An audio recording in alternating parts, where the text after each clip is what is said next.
San Antonio, on est venu me chercher en dernière limite.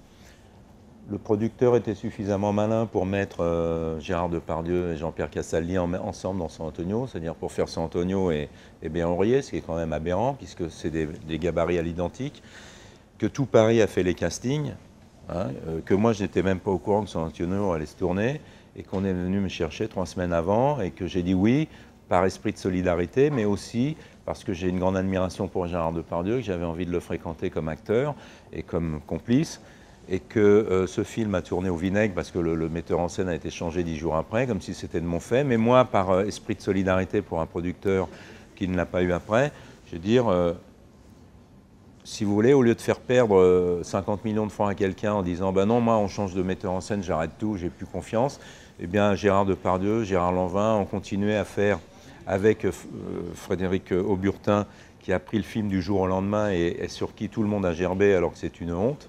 Parce qu'un mec n'a même pas eu le temps de préparer ce film, il l'a fait. Nous, on était avec lui, derrière lui, et on s'est fait massacrer par des gens comme Karmitz, qui ont ouvert leur gueule pour nous chier dessus.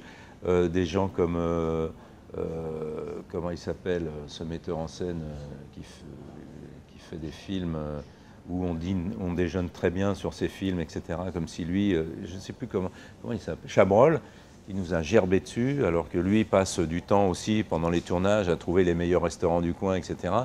Comme si lui faisait des choses exceptionnelles. Nous, on a essayé de faire quelque chose, c'est un film de distraction, et ça ne méritait pas autant de haine de la part des gens du système. On a sauvé simplement Claude Berry et une perte d'argent colossale en finalisant ce film et en essayant en tout cas de le rentabiliser au minimum. Et ça mérite le respect et pas autant de haine, quoi. Voilà, c'est tout. Et donc je suis resté scié d'autant de méchanceté pour rien. Mais en même temps, on est dans un système qui n'est pas gentil, donc il faut s'y faire. Qu'est-ce que tu vas faire maintenant que tu es au chaume-du? M'acheter une nouvelle brosse à dents, ça te va?